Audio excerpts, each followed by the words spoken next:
So hello guys, today we will learn about the stomach. So basically I have brought the cadaveric section of the stomach today, and I'll show you the parts of the cadaveric stomach and also explain the significance of all the parts. So we'll start with the structure of the stomach first, the 2D structure.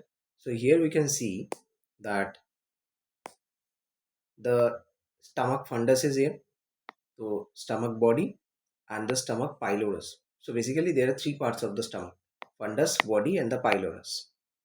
And this is the greater curvature, the bigger one, and this is the lesser curvature, which is J-shaped. And the depression, the most depressed area of the lesser curvature is called the incisura angularis, and here the opening is called the antrum cardiacum. Here you can see the pyloroduodenal opening, and here the pyloric antrum, the sulcus intermedius in between, and the pyloric part. So there are three parts of the pylorus as well. Basically, the pylorus is divided into the pyloric antrum, the pyloric canal, and the pyloric sphincter. We'll go into that later. Now, coming to this diagram, area related to the diagram is present here, and this one is the costal margin, as you can see. This one is the costal margin. So the left, this one is the left costal margin, and this one is the right costal margin. And the outline of the liver, by the liver, you can see that the lower lobe is present, which is covering this part of the stomach. You can see the depression later on. I'll show you in the cadaveric image. And this one is the area related to the diaphragm. So the diaphragm covers it. And in this region, actually, the spleen is also present. This is the area related to the anterior abdominal wall, and this has a major significance because the gastric triangle is present here. We'll show it in the diagram, following diagram. Now this diagram shows the posterior wall of the stomach, this one, which has these ridges, and we'll learn about the ridges in physiology part. But in this part, anatomy part, we're learning just about the cadaveric image, the explanation about it, so I'm not going deep into it. And this one is the antero-superior surface and the posterior inferior surface. So two surfaces are there, two ends are there, upper end and the lower end, cardiac part and the pyloric part, and two curvatures are there, the lesser curvature and the greater curvature. So two and two ends, two curvatures and two surfaces. Now this one is the first category image. We can see the cardiac end here, this one, at the level of T11 vertebra. It is continuous with the esophagus above. This is the J-shaped inner, the J-shaped lesser curvature, and this one is the greater curvature.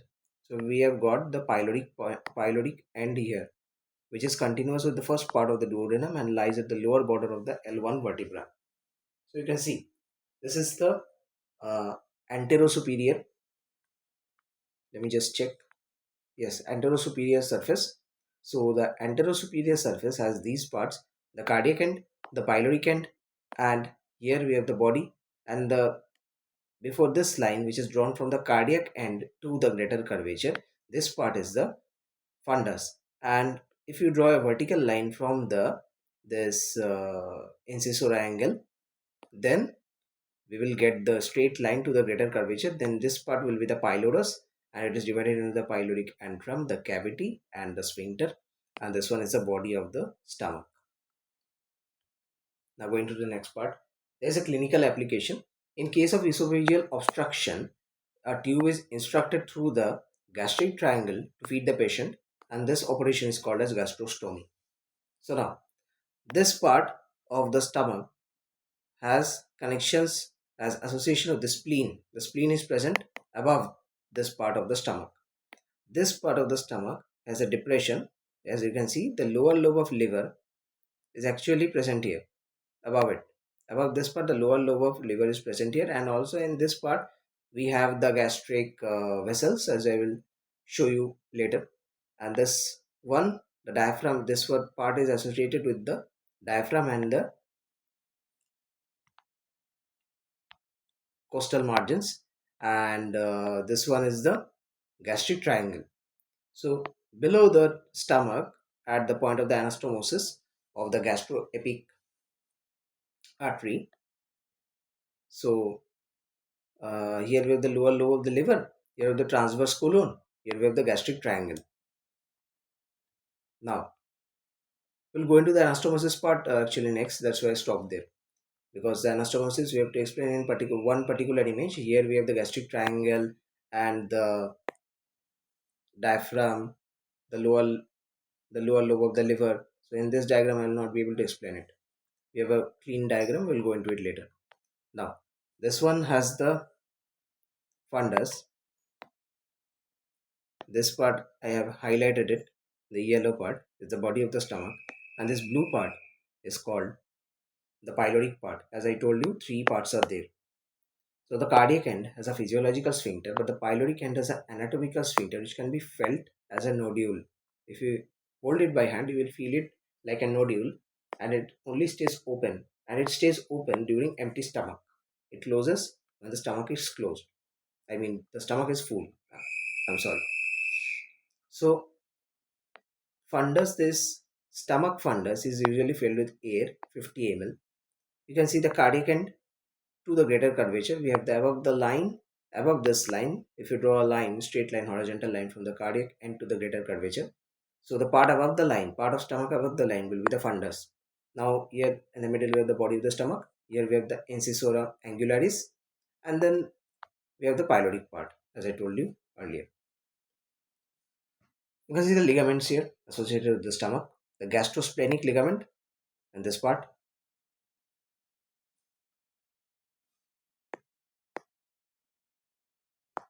gastrosplenic ligament, and we have the antero-superior surface.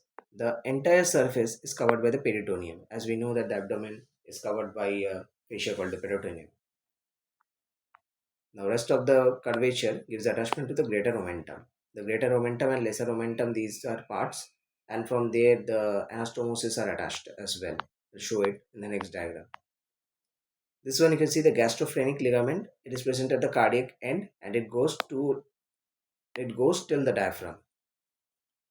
The gastrophrenic ligament and the gastrosplenic ligament, these two are ligaments attached to the antero-superior surface of the stomach. Then we'll go into it. As I told you earlier, these are the right and left gastric vessels attached to the lesser curvature, and here you can see the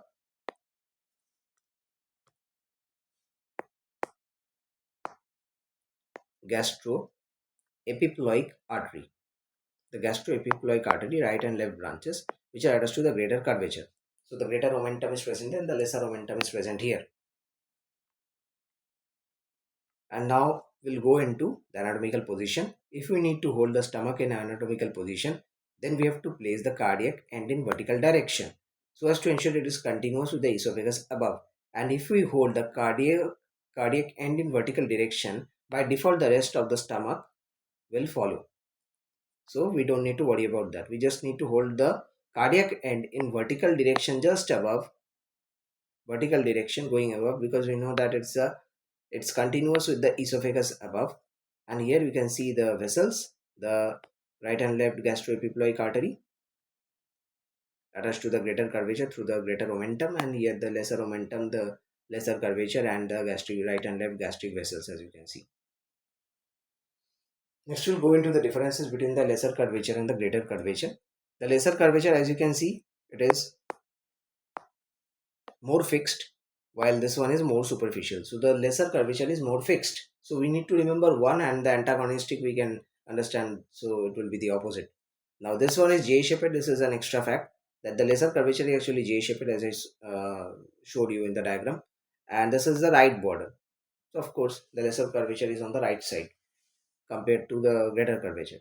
So the greater curvature is more mobile and more superficial, and it is 4 to 5 times more long than the lesser curvature. And the lesser curvature lies on a posterior plane in comparison to the greater curvature. That means greater curvature is anterior to the lesser curvature basically. Now, the lesser curvature gives attachment to two layers of lesser omentum, as I told you earlier. Lesser omentum, which contain anastomosis of the gastric vessels close to the curvature. And in this case, the greater curvature is the opposite. It gives rise to attachment to two layers of greater omentum, and it contains anastomosis of the right and left gastroepiploic artery. So we have completed the entire cadaveric stomach part. I have explained to you, and the notes are also sufficient. Hopefully you like the video. So this is the end of it, and it's right here.